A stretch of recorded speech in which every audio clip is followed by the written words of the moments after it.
नमस्कार दोस्तों, नूतन गणित कक्षा 10 के त्रिकोण में की प्रश्नावली 8वें में आप सबका स्वागत है। आज हम लोग प्रश्न नंबर 9 पर डिस्कस करेंगे, समझेंगे और इसको लगाने का प्रयास करेंगे। आइए, जो हमको दिया है पहले देखते हैं। यदि साइन थीटा बराबर a बटा b दिया है तो हमको कॉस का मान ज्ञात करना है और tan थीटा का मान ज्ञात करना है। बहुत ही आसान क्वेश्चन है, आइए हम देखते हैं। तो सबसे पहले आपके पास दिया है,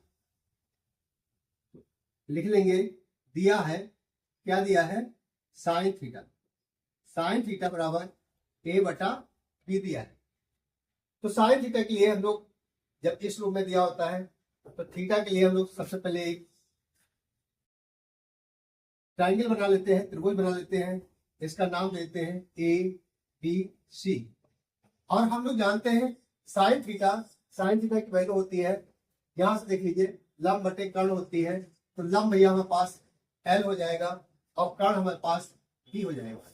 तो यदि हम ये 90 डिग्री है तो इसको थीटा मान ले, तो लंब हमारे पास हो जाएगा ए और कर्ण हमारे पास हो जाएगा बी। तो इसमें से देख लीजिए, हमको आधार ज्ञात करना है। आधार ज्ञात करने के लिए एक होती है पाइथागोरस प्रमेय।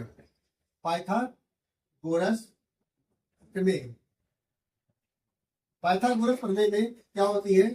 कर्ण का स्क्वायर ये बराबर होती है लंब के स्क्वायर प्लस आधार के स्क्वायर। तो लंब में क्या हमारे पास दिया है? बी का स्क्वायर हो जाएगा बराबर लंब हमारे पास हो जाएगा आधार आपको निकालना है, आधार आपके पास निकालना है। अब यहाँ पर देखिए बी दिया है, इसे थीटा स्क्वायर हो जाएगा और ये थीटा स्क्वायर हो जाएगा और ये आधार का स्क्वायर हो जाएगा। इसको इधर पक्षांतर कर देंगे। क्या करेंगे? इसको इधर पक्षांतर करेंगे, ये बी स्क्वायर हो जाएगा माइनस ए स्क्वायर बराबर आधार का स्क्वायर हो जाएगा।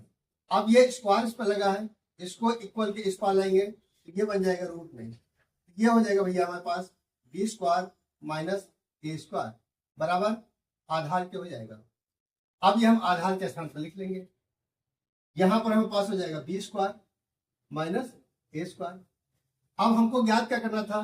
Cos theta. तो देखते हैं, कॉस थीटा ज्ञात करना था। अब कॉस की वैल्यू भैया क्या होती है? कॉस की वैल्यू होती है ए अपॉन के। ए अपॉन के अर्थात आधार आपके पास दिया है तो आधार आपके पास बी स्क्वायर माइनस ए स्क्वायर, इसका रूट अपॉन के आपके पास बी दिया हुआ है। क्या आपके पास कॉस की वैल्यू हो जाती है। इसी तरीके से आपको ये पहली थी और दूसरा आपको निकालना है tan की वैल्यू। tan है आपके पास tan थीटा भैया आप जानते हैं लंब बटा आधार होती है। तो लंब आपके पास लंब दिया हुआ है ए और आधार भी आपके पास दिया हुआ है बी स्क्वायर माइनस ए स्क्वायर। ये आपके पास दोनों मान, पहले का मान ये हो गया और दूसरे का मान आपके पास ये हो गया। इस प्रकार से दिए गए दोनों मान आपके सामने उपस्थित हो गए। इस प्रकार से हम लोग इसको समझें। यदि आपको समझ में आया है तो अपने मित्रों को आप इसको शेयर कर दीजिए और हम लोग चलते हैं दूसरे प्रश्न की तरफ। तो प्रश्न नंबर इसके बाद 10 होगा। धन्यवाद।